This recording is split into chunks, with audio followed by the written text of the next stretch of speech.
दिवसांपासून आजी माजी गृहमंत्र्यांमध्ये आरोप प्रत्यारोपांच्या फैरी रंगल्यात।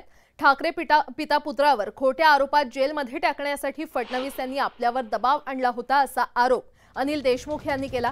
प्रतिज्ञापत्रांवर सही केल्यास ईडी कारवाईपासून संरक्षण मिळेल असा शब्द दिल्याचा दावाही देशमुख यांनी केलाय।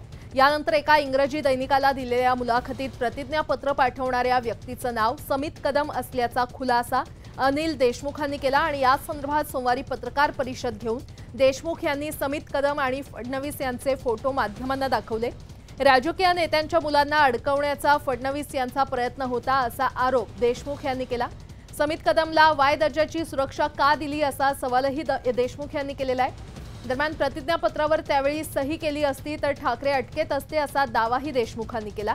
तर समित कदम यांनी मात्र देशमुखांचे हे आरोप फेटाळून लावले।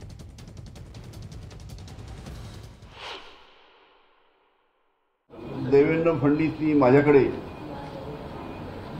मिरजचे सुमित कदम यांना माझ्याकडे 5-6दा पाठवलं।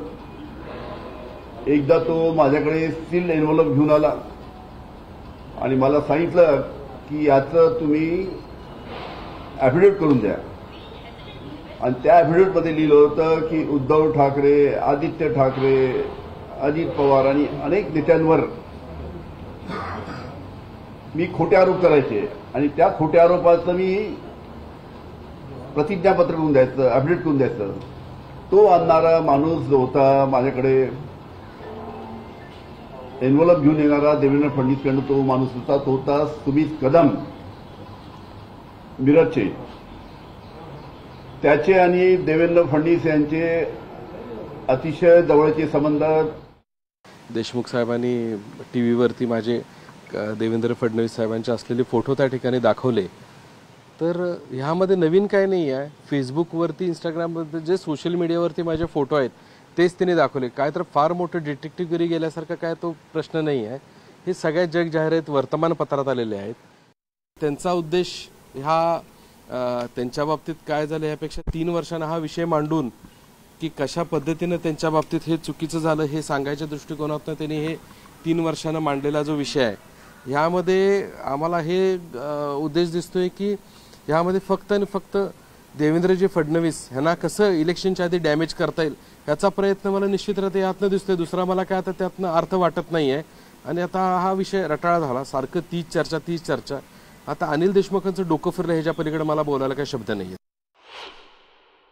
वर्षापूर्वी अजितदादा विरोधक त्यांचे होते, तर अजितदादा त्यावेळेस मी समजू शकतो त्यांच्या मुलगा पार्थ म्हणजे कशा पद्धतीनं राजकीय नेत्यांच्या मुलाला सुद्धा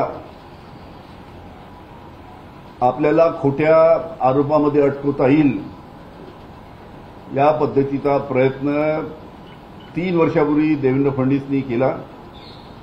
आणि मी वारंवार सांगते, पण मी जर 3 वर्षापूर्वी जर त्यांनी पाठवलेल्या मुद्द्यांवर जर ॲफिडेव्हिट करून दिलं असतं तर आज उद्धवजी ठाकरे अतिशय अडचणीत असते।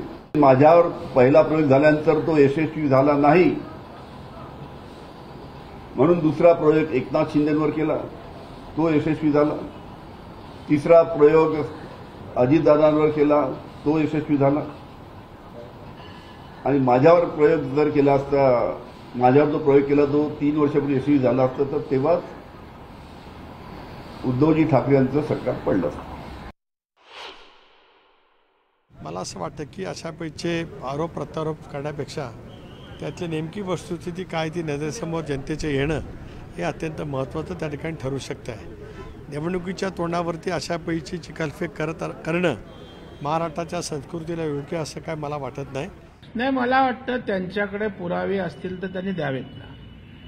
समित कदमनी यावर स्टेटमेंट दिलेली आहे आणि फोटो तर आपल्याकडे माहिती आहे, कोणी येतं फोटो काढतो, फोटो काढला म्हणजे त्या ठिकाणी तो त्यांचा घनिष्ठ आहे आणि त्याला जबाबदारी दिले असं काही शिक्कामोर्तब करण्याचं कारण नाहीये। या राज्यामध्ये नगरसेवक नसणारे, आमदार नसणारे अशी अनेक लोक आहेत की ज्यांना राज्य सरकारने सुरक्षा पुरवलेली आहे। सुरक्षा गृहमंत्री देत नसतो, सुरक्षा देण्यासंदर्भात त्या ठिकाणी समित्या आहेत आणि त्या समित्या रिव्ह्यू घेऊन त्या ठिकाणी सुरक्षेचा निर्णय घेतला जातो. असे अनेक पुरावे आम्ही देऊ शकतो. दुसरा असा आहे की हा कोण सुमित कदम का कोण जो आहे कोण आहे, हा कोण आहे, याला वाय दर्जाची सिक्युरिटी का मिळाली आहे, कोणी दिली, गृहमंत्री कोण आहे,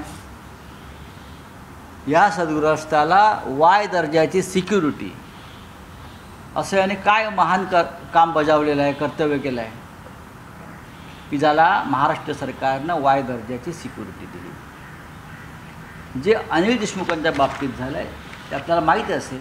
जेव्हा आपण गृहमंत्री होता तेव्हाच अशा तुमच्यावर दबाव आणणाऱ्या लोकांवर काय कारवाई केली नाही.